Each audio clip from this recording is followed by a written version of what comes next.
Ke-20 adalah masa transisi yang penuh gejolak. Dunia modern mulai terbentuk dengan teknologi baru yang merevolusi kehidupan sehari-hari. Kereta api menghubungkan kota-kota besar. Komunikasi berlangsung lebih cepat berkat telegram dan telepon, serta produksi massal mulai menggantikan kerja manual. Namun di balik semua kemajuan itu, tersembunyi ketegangan politik yang sangat dalam. Negara-negara Eropa saling mencurigai, memperkuat militer, dan membangun aliansi yang rapuh, menjadikan benua itu ibarat tong mesiu yang hanya menunggu percikan api untuk meledak. Ketegangan di Eropa bukan hal yang muncul seketika. Selama dekade-dekade sebelumnya, kekaisaran-kekaisaran besar seperti Inggris, Prancis, Jerman, Rusia, dan Austro-Hongaria terlibat dalam persaingan kekuasaan global. Imperialisme mendorong ekspansi ke Afrika dan Asia, memicu gesekan di wilayah-wilayah kolonial. Di dalam benua, nasionalisme berkembang pesat. Di Balkan, bangsa-bangsa kecil mulai memberontak terhadap dominasi Austro-Hongaria dan Kesultanan Ottoman. Aliansi militer pun terbentuk. Blok sentral terdiri dari Jerman, Austro-Hongaria, dan Italia. Sementara di sisi lain, Triple Entente mencakup Prancis, Rusia, dan Inggris Raya. Setiap pihak siap berperang, hanya menunggu alasan. Percikan itu datang pada 28 Juni 1914, ketika Archduke Franz Ferdinand, pewaris tahta Austro-Hongaria, mengunjungi Sarajevo. Ia dan istrinya, Sophie, ditembak mati oleh Gavrilo Princip, anggota kelompok nasionalis Serbia bernama Black Hand. Pembunuhan itu mengguncang dunia. Austro-Hongaria segera menuduh Serbia sebagai dalang dan dengan dukungan Jerman mengeluarkan ultimatum. Serbia menolak sebagian tuntutan dan dalam hitungan minggu, satu persatu negara Eropa menyatakan perang. Rusia membela Serbia, Jerman menyatakan perang terhadap Rusia dan Perancis. Inggris, karena perjanjian dengan Belgia dan Perancis, turut terlibat. Dunia tenggelam dalam konflik besar pertama di era modern. Whose fighting men saw the war through from D-Day North Africa to VE Day Germany.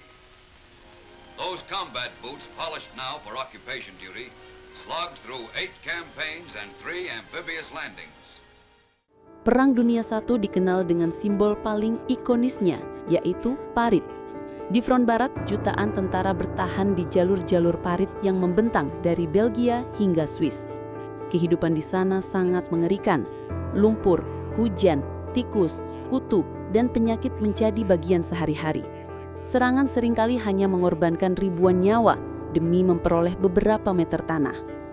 Mesin otomatis, senapan bolt action, mortir, dan artileri berat menewaskan tentara dalam jumlah besar. Gas beracun seperti klorin dan mustard gas menjadi senjata kimia pertama yang digunakan secara luas dalam sejarah perang. Tentara harus mengenakan masker gas sambil bertahan dari serangan mendadak di tengah kabut maut. Mereka yang berada di garis depan hidup dalam rutinitas kematian, makanan basi, serangan mendadak, dan bau busuk dari jasad yang membusuk menjadi bagian keseharian. Tidak ada hari tanpa rasa takut.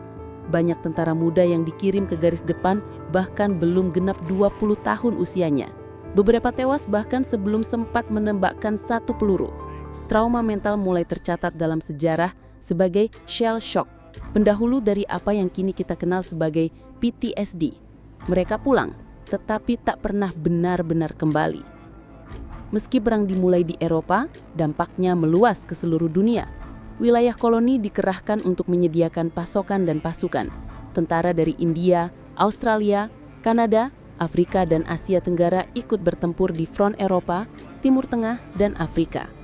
Di laut pertempuran tak kalah sengit. Jerman mengandalkan kapal selam, U-boat, untuk memblokade suplai ke Inggris dan menenggelamkan kapal-kapal dagang. Tahun 1915, kapal sipil Lusitania ditenggelamkan oleh U-boat Jerman, menewaskan warga sipil, termasuk dari Amerika Serikat. Hal ini ditambah dengan telegram rahasia Jerman kepada Meksiko yang berhasil diicep, mendorong AS untuk masuk ke dalam perang pada tahun 1917, mengubah jalannya konflik secara drastis. Perang Dunia I adalah perang pertama yang menggunakan teknologi militer secara massal. Tank diperkenalkan untuk pertama kali oleh Inggris guna menembus medan parit yang sulit. Pesawat tempur digunakan untuk pengintaian dan pertempuran udara meskipun masih sangat sederhana. Balon udara mengawasi medan perang dari ketinggian. Radio, telepon lapangan, dan mobilisasi logistik skala besar memperlihatkan betapa pentingnya koordinasi modern dalam perang. Namun semua kemajuan itu belum mampu menghindarkan jutaan nyawa dari kehancuran. Strategi perang yang konservatif justru membuat kemajuan teknologi menjadi alat pembantaian yang sangat efisien. Tahun 1918, kekuatan blok sentral mulai melemah.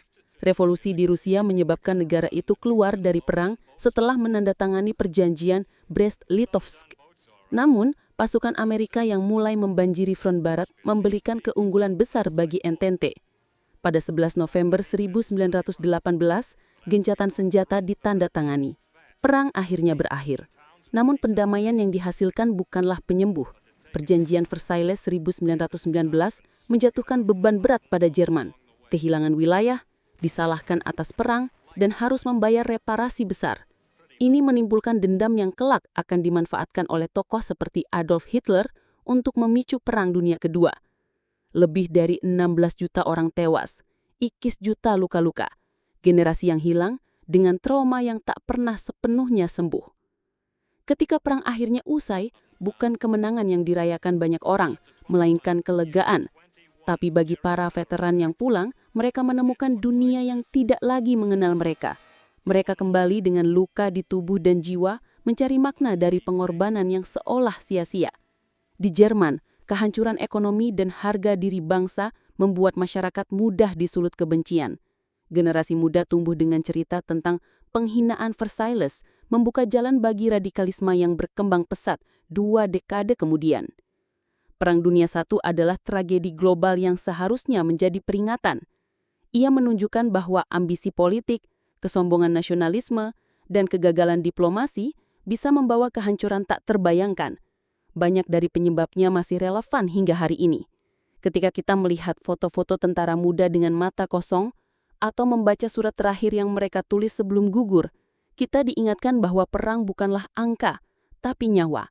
Setiap generasi punya tanggung jawab untuk memahami sejarah agar kesalahan serupa tidak kembali terulang.